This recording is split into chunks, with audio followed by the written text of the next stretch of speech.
Hello, hello, je suis ravie de vous retrouver pour le message de l'univers du 17 au 23 juin. De retour parmi vous, de nouveau à Marseille depuis une semaine.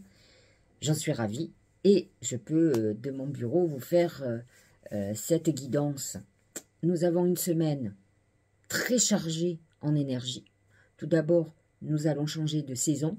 Nous allons passer du Gémeaux au Cancer. Et donc, ce sont des énergies très différentes. Le Gémeaux est un signe très agité, curieux, qui aime discuter, échanger. Le Cancer est beaucoup plus introspectif, beaucoup plus dans l'émotion. Nous allons être certes beaucoup plus réceptifs, mais aussi un peu soupolés.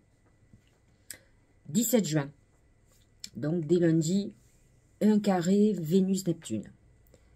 Si c'est un aspect qui va amener des incertitudes au niveau de l'amour. On peut être complètement subjugué par quelqu'un qui n'est pas du tout ce qu'il dit ou ce qu'elle dit. Donc faites très attention à tout ce qui est trop beau pour être vrai. C'est un aspect où on n'est pas sûr de soi. Et donc on est en fragilité, on peut tomber sur des manipulateurs et manipulatrices. Donc, prenez du recul. On a tous envie de vivre le grand amour, mais par contre, vous êtes dans une journée qui va durer quelques jours quand même. Cet aspect, cette influence va mettre des porte-à-faux uniquement parce que soit vous avez une mauvaise image de vous-même, par exemple votre physique, une mauvaise estime de vous, vous n'êtes pas assez sûr ou pas assez sûr de vous. Donc ça va créer des malaises au niveau relationnel, des quiproquos. Peut-être allez-vous prendre mal quelque chose en faisant une mauvaise interprétation. En tout cas, ce Vénus carré Neptune va poser quelques soucis dans votre vie amoureuse. Moi, ce que j'ai envie de vous dire, c'est surtout méfiez-vous des histoires trop belles pour être vraies. C'est surtout ça. En tout cas, c'est un moment où vous aurez besoin d'amour, de tendresse, de reconnaissance, et ça peut être complètement déstabilisant pour vous et même déprimant. Il va y avoir en plus, en même temps, un carré Mercure-Neptune. Il ne faut pas oublier que Vénus et Mercure sont tous les deux en même temps, au même degré, dans le même signe, en Gémeaux. Et qui vont faire non seulement tous les deux un carré à Neptune, mais en plus, ils vont faire une conjonction entre eux. Donc, nous sommes en début de semaine dans quelque chose qui représente l'estime de soi, l'amour de soi, l'amour tout globalement. Et donc, effectivement, ce carré Mercure-Neptune va amener de la confusion.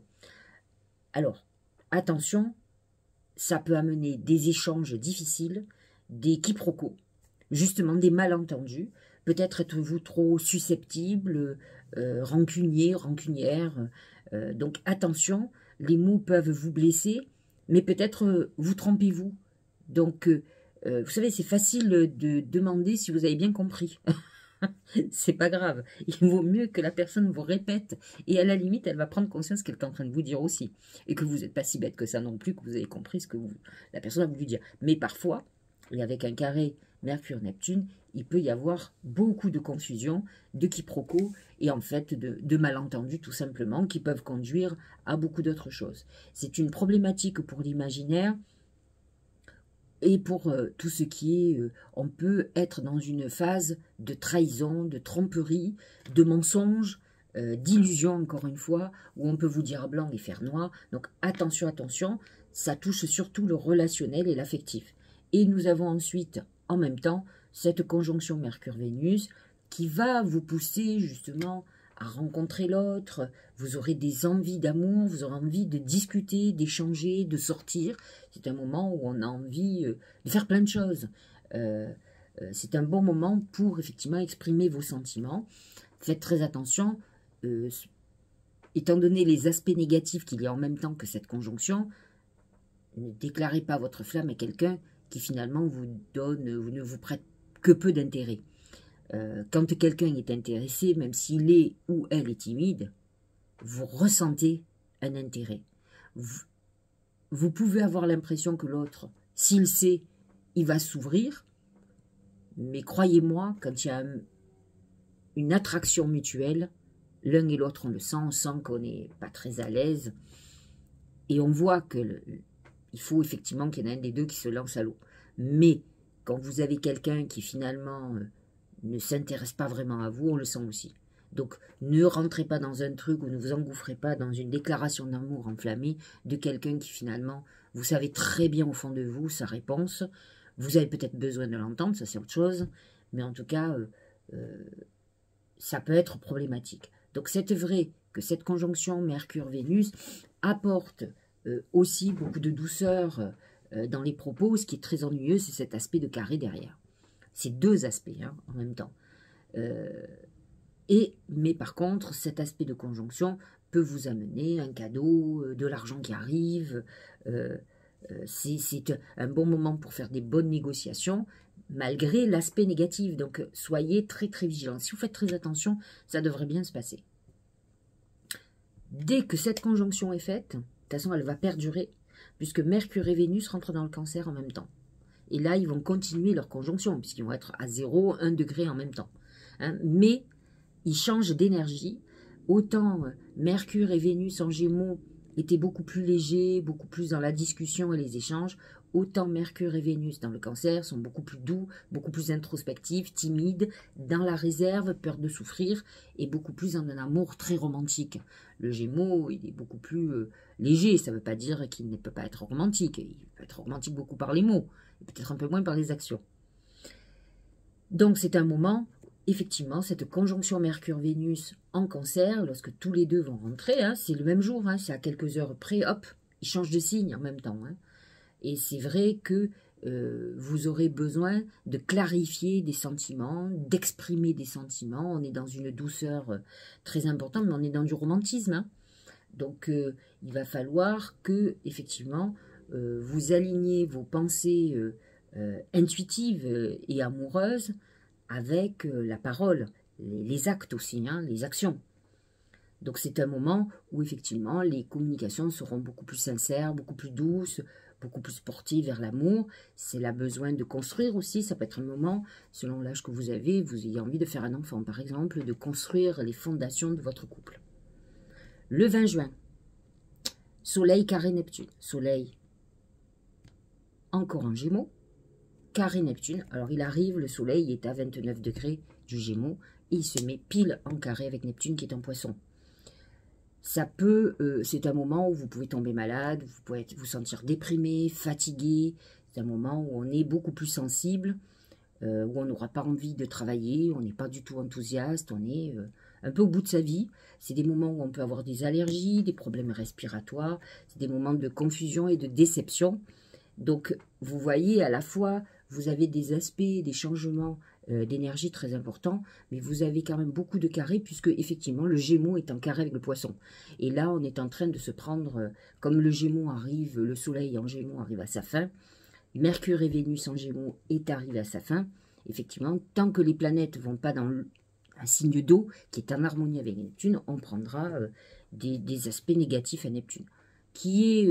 finissant, il est à 29 degrés, on a hâte qu'il sorte et qu'il aille dans le Bélier, parce qu'il a créé quand même beaucoup de problématiques au niveau de la santé, au niveau du fanatisme, de tous les excès que l'on voit, de gens qui peuvent, alors que le signe du Poisson est un signe de compassion et de bienveillance, là on arrive à des montées de haine incroyables. Mais on est dans un fanatisme, que ce soit religieux, comme des fanatismes d'idéologie. Donc, effectivement, ce Neptune en Poisson a créé beaucoup de choses négatives. Mais attention, lorsqu'il va passer en Bélier, il peut y avoir des actions. N'oublions pas que le Bélier est dirigé par Mars, qui est le dieu de la guerre. Donc, on va être confronté entre une planète guerrière et Neptune, qui est plutôt peace and love. Donc ça va être très très complexe d'arriver à un juste équilibre, mais peut-être faut-il passer par là, d'autant plus que ce Bélier, signe de feu, avec Neptune, qui est plutôt une planète d'eau, va peut-être éteindre le feu de tous les incendies. En tout cas, c'est ce que nous espérons. Tout le monde aspire à la paix et à l'harmonie. En tout cas, moi, j'ai du mal à comprendre les gens qui sont en colère contre tout. Moi, je pars du principe que... alors, Bien entendu que nous sommes dépendants des institutions et du pays dans lequel on vit, puisqu'il y a des règles dans chaque pays et dans chaque... Mais pour le reste, à vous de prendre en main votre vie. Je crois fondamentalement que d'être en colère ou d'être dans des causes à se battre du matin au soir, c'est perdre sa vie aussi. Maintenant, sa vie personnelle. C'est-à-dire que lorsqu'on travaille pour la collectivité, alors vous allez dire si l'Icario elle est égoïste, oui certainement, ou en tout cas un égoïste éclairé. Je pense qu'il faut se recentrer sur soi et avancer dans sa vie. Malheureusement, il y a des gens qui naissent dans des pays en guerre et pourtant qui tirent leur épingle du jeu. Tout est question de philosophie, de résilience, de détermination dans sa destinée et d'avoir les cartes en main dans sa vie. Maintenant, vous n'aurez jamais les cartes en main par rapport aux lois, aux règles d'un pays. Mais vous avez le droit aussi de prendre des décisions dans votre vie pour aller vers le bonheur et l'équilibre. Voilà, donc le 20 juin dans la journée, nous quittons le Gémeaux et nous rentrons dans le Cancer. C'est le solstice d'été, donc c'est un moment très très important. Et entre le 20 et le 21, c'est la pleine lune. Le soleil va s'opposer à la lune, qui sera en Capricorne, et nous sommes dans une pleine lune importante dans le sens où elle est décuplée. C'est-à-dire que les effets du soleil en Cancer, c'est-à-dire cette saison du Cancer. Ce solstice qui accroît les énergies, qui est un moment, c'est une charnière, c'est quelque chose de très important au niveau énergétique et vibratoire. Et vous avez en plus une pleine lune, autant vous dire que tout est amplifié. Donc il est très important de voir dans l'époque dans laquelle vous êtes, il y a une notion, le Cancer c'est l'enfant, ou la mère, on va voir, et le Capricorne c'est le père, c'est l'autorité. L'un c'est l'enfance, l'un c'est la vieillesse. L'un c'est plutôt le passé, le Cancer, et le Capricorne c'est plutôt l'avenir. Alors, nous allons nous confronter entre ces deux énergies, où nous devons à la fois, selon l'âge que nous avons, sortir de l'enfance pour aller vers les responsabilités qu'un adulte doit avoir. Le problème de la responsabilité, je le dis souvent, même en privé avec mes amis, c'est le problème de la société actuelle où personne ne veut être responsable de quoi que ce soit. C'est toujours la faute de l'autre. Or, je viens tout vous expliquer. Autant sur certaines choses, on ne peut rien faire puisqu'il y a des lois et selon le pays où on se trouve, on est obligé de se plier à les lois, aux lois du pays. Autant pour tout le reste, l'orientation de votre vie, c'est vous qui allez le faire. Alors vous allez me dire, oui, mais j'ai une enfance malheureuse. Tout à fait. Vous avez une enfance malheureuse, mais aujourd'hui vous êtes adulte et vous avez le droit de penser par vous-même. Vous avez le droit d'évoluer. Vous avez le droit de décider d'être heureux. De ne pas avoir la vie de ce qu'on vous a réservé en enfance, mais de choisir la vie d'adulte que vous voulez avoir. Donc, tant que vous direz que c'est la faute de vos parents, et que c'est parce que vous êtes mal né, ou que vous êtes de couleur, ou que vous êtes ci, que vous êtes là, vous n'avancerez pas. Je crois fondamentalement à l'être exceptionnel que chacun peut être. Mais faut-il trouver notre exception, ou ce pourquoi nous sommes bons.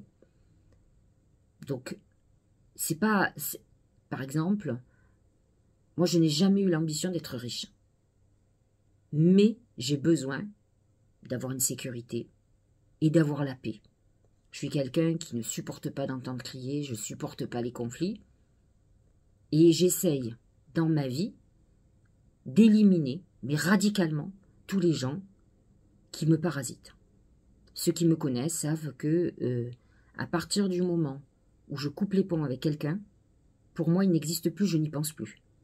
J'ai cette capacité. Alors, bien sûr, ça s'estompe avec le temps, c'est-à-dire que j'ai cette capacité d'oublier avec le temps, mais à partir du moment où que je sois déçue ou pas, j'arrive, moi je suis absolument pas dans la vengeance, j'ai horreur de ruminer, j'aime pas être en colère, c'est des sentiments que je n'aime pas. J'ai besoin d'avoir cette paix intérieure, très pour moi, qui fait partie de mon équilibre, mais à mon sens qui devrait faire partie de l'équilibre de tout le monde. Et donc, je fais en sorte de ne pas me prendre la tête. J'ai comme tout le monde, croyez-moi, des soucis, des choses qui me mettent en colère, mais ça ne dure pas. Je ne m'attarde pas sur ce genre de choses, j'essaye de mettre mon énergie vers le côté positif. Parce que par mon expérience de médium, ça fait 40 ans que je fais ça, j'ai tellement vu de gens qui se sont pris la tête et qui ont ruminé, qui se sont créés des cancers. Je crois que ce dont j'ai le plus peur, c'est la maladie.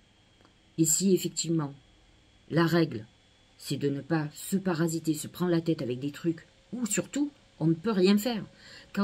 Si vous êtes avec quelqu'un qui ne vous aime pas, vous aurez beau taper des pieds, être Miss Monde, cette personne ne vous aimera pas, elle ne vous aimera pas. On ne peut pas se battre pour être aimé. L'amour est quelque chose d'impalpable. Et pareil, vous avez quelqu'un qui veut vous faire la guerre, vous pouvez ne pas rentrer dans la guerre, la personne s'épuisera à un moment donné. Maintenant, vous pouvez aussi vous protéger des nuisibles, hein, on est bien d'accord. Hein. Moi, je ne suis pas du style à tendre l'autre joue. Quand il faut se battre, ben, il faut se battre. Mais il faut se battre intelligemment. Et une fois, ben moi, si par exemple vous avez une procédure, vous lancez la procédure et vous passez à autre chose. Vous laissez faire parce que la loi est très longue. Alors si pendant que la procédure est en l'air, vous ne vivez plus, enfin bref, vous ne ferez plus rien.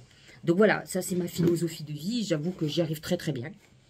Je préfère être seule que mal accompagnée. Ça c'est ma...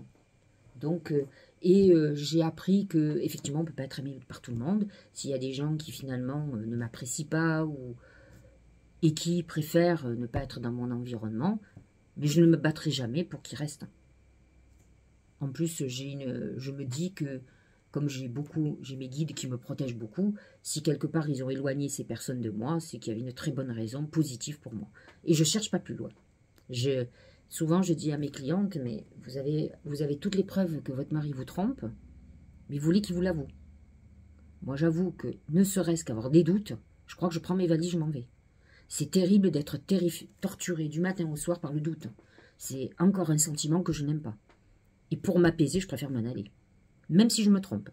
Mais bon, avoir des doutes du jour au lendemain, c'est qu'il y a quelque chose qui ne va pas. Vous comprenez? Alors, c'est pour attendre 2-3 ans et être torturé pendant 3 ans avant d'avoir la révélation, parce qu'un jour ou l'autre, on apprend toujours tout. Personnellement, je préfère m'en aller. Alors, revenons à nos moutons. Soleil en Cancer, période beaucoup plus intuitive, beaucoup plus émotionnelle. Attention, tous les signes d'eau vont être hyper intuitifs, créatifs, love et tout ce que vous voulez. Par contre, avec des hauts et des bas psychologiques, parce qu'ils vivent au rythme des énergies et des vibrations. Donc, effectivement, c'est un moment crucial et en plus, le lendemain, en tout cas dans la nuit, c'est dans la nuit du 20 au 21. Donc, selon l'hémisphère où vous êtes, ça commencera le 20 et le 21, vous avez la pleine lune. Et nous aurons en même temps un sextile Mercure-Mars qui est quelque chose, comment dirais-je, c'est des moments où vous aurez besoin d'exprimer, que ce soit par l'écriture, par le verbal, c'est des moments où vous allez agir, vous allez dire les choses, que ce soit des règlements de compte, mais ça peut être aussi j'exprime ma pensée et un certain nombre de choses. Donc cette pleine lune en Cancer va vous amener votre responsabilité, va vous faire grandir, va vous faire devenir papa ou maman. C'est un moment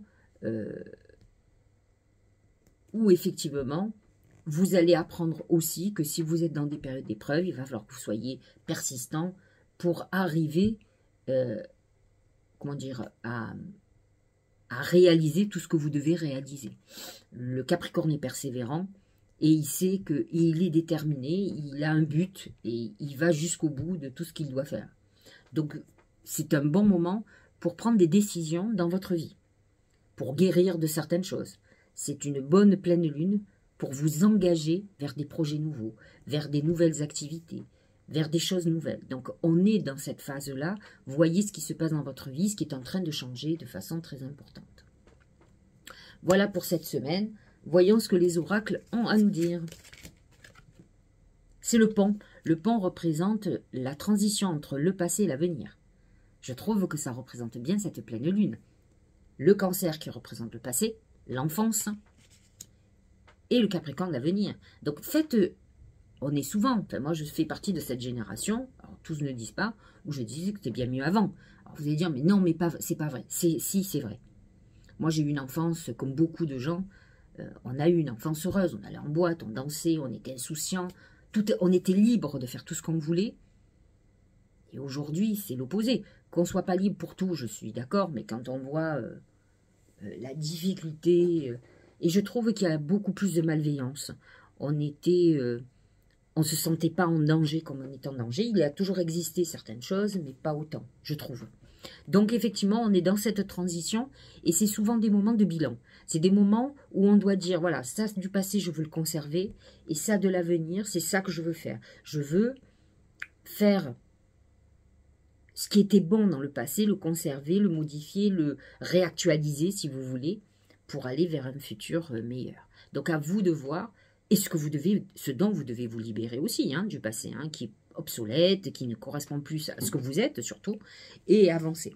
Donc c'est un moment très important où vous devriez travailler là-dessus pour cette pleine lune. C'est des moments où vous devez surmonter vos colères, toute l'agressivité. C'est des moments où vous devez trouver beaucoup plus de sagesse. Vous devez vous libérer de mauvaises habitudes, par exemple. Voilà, c'est des moments très très importants. Regardez, le joyeux, il représente bien le cancer. Bonheur, ravissement, interaction, bonne volonté, franche communication. C'est ce qu'on disait avec Mercure en cancer. Persuasion amicale, expression de soi. C'est un moment où on peut aller vers soi-même, vers ce qu'on est réellement, laisser vivre nos émotions et être aligné avec soi-même. Et ça, il ne faut pas refouler ce que l'on est. Il faut juste l'accepter et être en harmonie. On a des qualités, on a des défauts, mais il faut être soi. Il ne faut pas vouloir être quelqu'un d'autre. On ne naît pas un signe au hasard, un ascendant au hasard. On ne vit pas des épreuves au hasard. À vous de comprendre ce que vous devez parfaire et comment vous devez être. Regardez, le revirement. Vous êtes beaucoup plus puissant que vous ne l'imaginez. Cette capacité vous permet de transformer le négatif en positif. Cette pleine lune vous apprend ça aussi. Le soleil en cancer vous met la lumière sur votre intuition, sur votre capacité à guérison. Le cancer est là pour adoucir les choses, pour vous guérir. Et les énergies du Capricorne vont vous aider à avancer, à être déterminé, vont vous donner de la résilience. Et donc, c'est vrai que on peut effectivement transformer le négatif en positif. C'est ce que je vous disais tout à l'heure. Si demain, vous ne voulez plus de moi, mais peut-être est-ce une très bonne chose que vous vous éloignez de moi. J'essaye toujours de trouver un côté positif à des ruptures, à des choses qui ont mal tourné, à comprendre ce que j'ai à comprendre aussi. C'est ça les leçons de vie. C'est mon côté Sagittaire qui a besoin de penser. Peut-être ai-je tort, mais je ne crois pas. En tout cas, jusqu'à présent, ça a fonctionné pour moi. De comprendre pourquoi je vis telle chose. Quelle est ma problématique. D'ailleurs, pour certaines choses que je vis et que j'ai vécues jusqu'à présent, c'est très karmique. Et quand vous prenez conscience de ce que vous avez dans votre karma, et on peut le voir dans votre thème astral, eh bien, on fait les choses différemment. On ne s'aliène pas à certaines choses parce qu'on a compris que c'est karmique.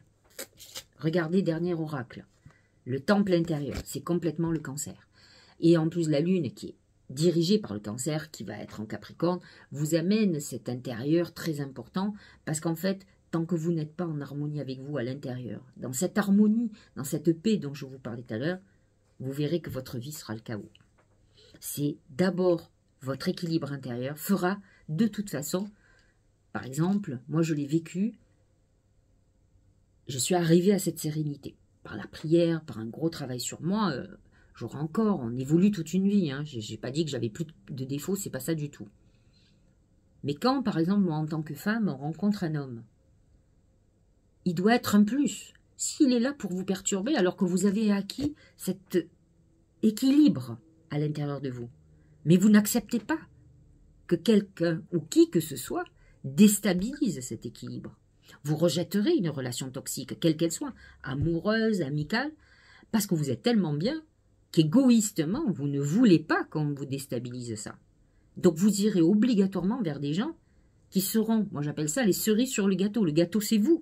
Vous qui avez trouvé votre équilibre, qui avez fait des bonnes fondations. Et donc, il vous manque cette cerise, que ce soit l'amour, des amitiés, des choses plus, mais pas du moins. Vous n'accepterez pas. C'est pour ça que, au plus on est équilibré en soi, au plus on va vers des gens équilibrés et qu'on les élimine. Bien sûr qu'il y a beaucoup plus de déséquilibrés qu'équilibrés, mais on va attirer des gens comme nous. C'est ça la clé de tout. Que nous dit le temple intérieur? La connexion directe avec la puissance de l'univers est en vous, la décision de l'activer aussi. Au plus vous allez être en paix, au plus votre travail intuitif sera fluide. Vous serez très intuitif. Donc, c'est quoi l'intuition? C'est votre boussole intérieure qui est connectée à l'univers. pour se connecter à l'univers, elle se connecte à vos anges gardiens, elle se connecte à vos défunts, elle se connecte avec vos protections. Et c'est eux qui vous transmettent les messages, qui vous disent ça c'est bien, ça c'est pas bien, tu devras aller par là, c'est là ta voie, etc. Au plus vous êtes en paix, au plus vous êtes guidé. Et au plus vous êtes effectivement en connexion. Les énergies du cancer vont vous aider à aller vers cette vie-là. Alors, voyons un peu. Nous allons parler de chaque signe. On va commencer par le bélier. C'est plutôt pas mal. C'est le trésor, la prospérité. Il faut savoir que le soleil est dans votre maison 4 et la lune en Capricorne sera dans votre maison 10. Je parle de la pleine lune. Donc, elle va activer l'équilibre entre votre foyer et votre vie professionnelle, vos ambitions. Là, le trésor nous dit que vous rentrez dans une période plutôt faste, plutôt fructueuse au niveau financier. Il n'est pas évident de pouvoir équilibrer la vie familiale et peut-être que c'est là que ça va pêcher. Donc faites très attention. C'est vrai que quand on sent qu'on est dans une bonne période de chance et que ça marche bien, on a tendance à se concentrer que là-dessus et à négliger le reste. Donc il faut juste retrouver un juste équilibre pour qu'à un moment donné, ça ne soit pas le chaos du côté familial. Alors, quel intérêt de gagner bien sa vie si de l'autre côté, c'est chaotique? La jeune mariée.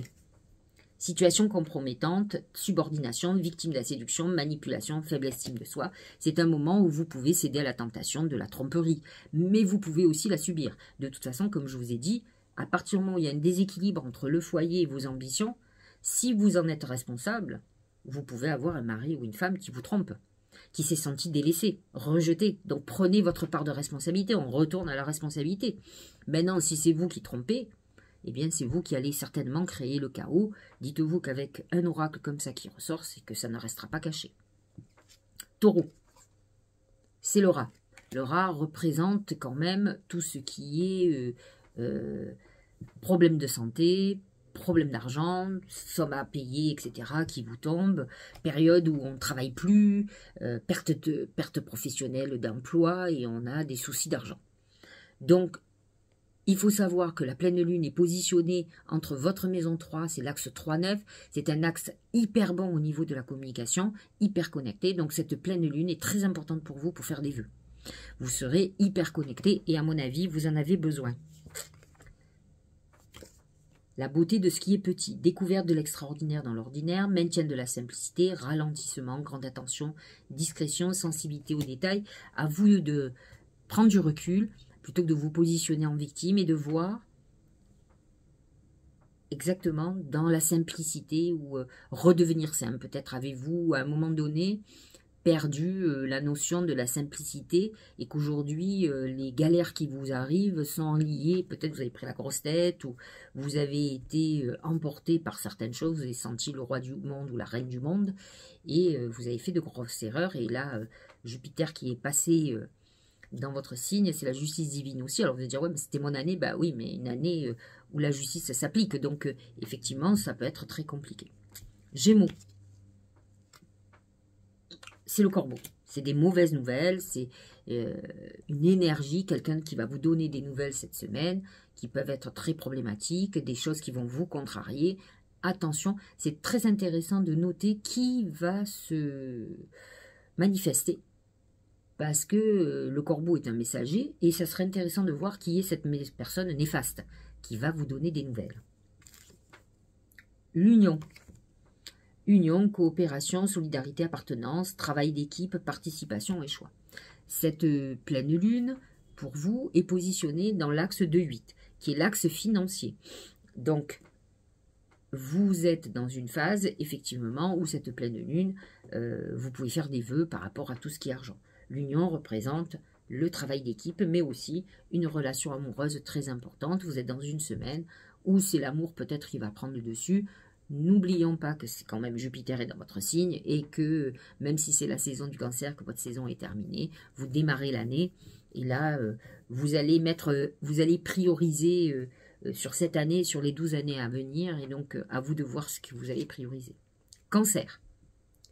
C'est la grenouille. La grenouille amène une transformation, mais la transformation personnelle. N'oublions pas que l'axe est positionné entre votre maison 1 et votre maison 7, qui représente l'image de soi et l'image qu'ont les autres de nous. Donc vous êtes dans une période de transformation personnel, où peut-être vous en avez besoin, mais attention, vous pouvez être dans un moment avec des énergies qui montent et qui descendent, où vous pouvez être tristouné ou tristounette, attention. La discipline, ça correspond bien à cet axe Cancer, Capricorne, puisque le Capricorne représente la discipline. Peut-être êtes-vous trop gentil ou gentil avec vous. C'est vrai que le Cancer a tendance à être très bienveillant avec lui, et il ne se rend pas obligatoirement qu'il est peut-être malveillant avec les autres. Donc à vous d'être beaucoup plus discipliné. Attention à vous mettre des limites, à peut-être à être beaucoup plus autoritaire avec vous-même. À vous de remobiliser vos forces et de ne pas être dans le côté je pleure, ma vie ne va pas bien, alors que pas du tout. Le soleil rentre dans votre signe. Il est vrai que Jupiter va être positionné dans votre maison 12 pendant 1 an et doit vous remettre en question.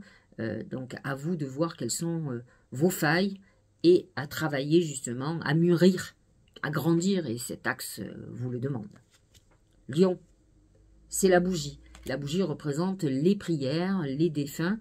Alors, cet axe Cancer, Capricorne est positionné entre votre maison 12 et votre maison 6, qui est une maison d'épreuve. C'est un axe lié à tout ce qui est épreuve et santé. C'est des moments où vous pourriez être dans une phase d'épuisement et de difficulté. Donc, faites très attention parce que vous ne savez pas faire les choses à moitié. C'est des moments où il faut reprendre peut-être du boulot, se reprendre en main au niveau de la santé, parce qu'autrement, ça va être très, très, très, très compliqué pour vous. Hein. L'enthousiasme. Bon, vous êtes signe de feu, vous avez toujours de l'enthousiasme, et tant mieux, retrouvez cette flamme qui va vous permettre de repartir. Même si cette saison est plutôt une saison de clôture pour vous, à partir de fin juillet, nous vous rentrez dans votre année, et en plus Jupiter en Gémeaux est plutôt favorable. C'est juste cette phase-là qui fait que ça peut être compliqué. Donc retrouvez la flamme de la passion et vous verrez que vous avancerez. La baleine pour la Vierge et l'ascendant Vierge, c'est la protection et c'est l'opulence. C'est une période financière très intéressante. N'oublions pas que la pleine lune en Capricorne est très favorable pour vous. En plus, elle est dans l'axe 11-5 qui est l'axe chance. C'est l'axe relationnel, bien sûr, lié à l'amour et l'amitié, mais c'est l'axe de protection et de coup de bol. Donc, la baleine représente, ça peut être une période pour certaines vierges et ascendants vierges qui veulent faire un bébé, une période pour procréer, ça c'est sûr, mais c'est une période où vous êtes très créative, c'est un moment où vous êtes hyper protégé, connecté à vos guides, donc c'est une bonne pleine lune pour faire des vœux, c'est ce que je ferai pour ma part puisque je suis vierge. Éclatement, impermanence, effondrement, détérioration, séparation, abandon, capitulation, élimination de ce qui est vieux et mort, c'est un bon moment pour faire un nettoyage et une purification de votre vie. Donc, ce que vous dit l'oracle, faites un travail de purification aussi à cette pleine lune, ce qu'il faut faire régulièrement. Moi, je le fais, mais en tout cas, on vous le dit. Donc, les oracles vous disent, cette pleine lune, faites des vœux, mais d'abord, vous vous purifiez. Hein, purifiez avec l'eau. Des bains de purification, vous avez ça sur mon blog. Vous tapez sylviecariou.com, en haut il y a blog, vous cliquez, et c'est en première page, des bains de purification, que vous soyez vierge ou ascendant vierge. Mais en tout cas, sur vous, en particulier, on vous le demande. Balance. C'est le crocodile, c'est les ennemis. L'axe de la balance, c'est l'axe 10-4, donc c'est les ambitions qui s'opposent au foyer. Donc il peut y avoir des conflits, de l'agressivité, des révélations de choses qui vont vous faire de la peine. Donc vous pouvez être dans une période difficile, même professionnellement, où vous avez été trahi. Attention, c'est vrai que le foyer peut vous ressourcer, peut vous redonner le peps pour pouvoir affronter ce genre d'épreuve. La contemplation, obtention d'une vision d'ensemble, observation, libre attachement, compréhension accrue, solitude, c'est des moments où on est face à soi-même pour prendre des décisions, mais à vous de retrouver un équilibre, et je pense que c'est le foyer qui peut vous l'apporter, surtout si vous avez été trahi professionnellement. Mais vous pouvez aussi être trahi familialement, ou que quelqu'un de la famille ait des graves problèmes. Scorpion, c'est la tortue, c'est la lenteur, on avance doucement. Il faut savoir quand même que l'axe pour vous est positionné entre l'axe 9-3, qui est un axe spirituel et de communication. Donc c'est une bonne pleine lune pour faire des vœux. Vous serez hyper connecté, donc vous pouvez envoyer tout ce que vous avez besoin. Mais c'est vrai que ça peut être un moment où vous aurez besoin de bouger, vous aurez l'impression que les choses n'avancent pas assez vite. Pourtant, Donc c'est un bon moment pour déménager par exemple, ou partir à l'étranger, hein, voyager, etc. Nous avons ce beau dragon, mort à travers, accomplissement d'actions décisives. On vous dit aussi, ok, ça va lentement, maintenant il est temps peut-être d'agir, de bouger. L'axe 9-3 vous amène quand même du mouvement, alors que vous aviez l'impression que c'était sclérosé. Rétablissement de l'ordre, usage sensé de la force, justice. On est dans un moment où les choses vont plutôt bouger. Sagittaire, c'est la bouche. La bouche représente le secret, représente les mots. Effectivement, pour vous, l'axe, c'est l'axe financier, 8-2. Donc, on est plutôt dans une période de rentrée et perte financière ou de payer des dettes ou de prendre un crédit. Donc, à vous de voir. La bouche amène quand même des révélations, des discussions. Attention aux indiscrétions aussi. La grâce, très bonne période. Hein. Parure, élégance, mise en beauté, extérieur, reflet de l'intérieur, vanité. C'est un moment où vous aurez besoin de paraître, de vous sentir bien et peut-être de faire beaucoup d'achats. Faites très attention aux achats compulsifs. Mais bon, la maison 8 est aussi une maison de transformation personnelle et c'est le cas pour les Sagittaires ou Ascendant Sagittaire, que ça soit une transformation intellectuelle, mais que ça soit aussi une transformation physique. Peut-être êtes-vous dans une période où vous avez pris du poids et vous voulez maigrir. Capricorne, c'est les yeux, c'est le mauvais œil, hein. Attention, vous, votre axe c'est 7-1, les yeux peuvent être visionnaires aussi, hein. Ils ne sont pas que négatifs, donc c'est une pleine lune très importante, hein. Elle est positionnée dans votre signe, hein. Et donc le soleil est en maison 7 et la lune dans votre maison 1, donc à vous d'avoir la clarté ou de voir les choses et de vous protéger quand même de ce qui est néfaste autour de vous. Les abysses, danger, engloutissement, caractère imprévisible. Donc, on a quand même le mauvais œil, les abysses. Donc, faites très attention à ce qui vous environne. Cette semaine, vous pouvez avoir des désagréments, des sentiments d'obstacle ou des personnes qui sont malveillantes autour de vous. Verseau, c'est l'aigle. C'est une période d'élévation, malgré que l'axe de la pleine lune soit dans l'axe 6-12, qui est un axe lié à la santé, aux épreuves et à la santé, et au travail, pardon. L'aigle vous amène une évolution très importante, donc une très bonne semaine quand même, puisque malgré tout, il y a encore quelques planètes en Gémeaux, avant que le passage se fasse en Cancer, et Jupiter, bien sûr, qui continue à vous accompagner, et Pluton. Le chaudron, c'est cette intuition, alchimie intérieure, renouveau spirituel. Vous pouvez être dans un ressenti très important que cette pleine lune va faire ressortir et vous aider pour avancer. Poisson, c'est le fer à cheval. On est dans une période très favorable. C'est l'axe 5-11, axe de chance, axe d'amour. Bon moment pour faire un bébé. Cette pleine lune met en route la loi d'attraction. Le fer à cheval, c'est la lune et c'est l'attraction. Donc, on est dans une bonne phase pour l'amour, pour l'argent, pour la chance en général. Donc, si vous êtes créatif, la modestie, modération, humilité, simplicité, absence de prétention, respect de soi, sincérité. Vous êtes dans une bonne semaine où les énergies du Cancer sont plutôt très favorables. Cette pleine lune, n'oubliez pas de faire des vœux. Vous pouvez vous purifier, mais vous avez une lune qui va vous attirer à vous la chance. J'espère que cette guidance vous aura éclairé. Je vous souhaite une très belle semaine. Pour ma part, je serai à Paris. Et je vais retrouver mon appartement tout refait. Donc, j'ai hâte. Et je remercie infiniment Catherine Guillot qui s'est occupée de tout mon chantier. C'était super. Donc, si jamais vous avez besoin, vous êtes sur Paris, région parisienne, vous avez besoin d'elle pour qu'elle mène tous vos travaux dans vos appartements de maison, c'est la personne qu'il vous faut. Je vous embrasse et je vous dis à très bientôt.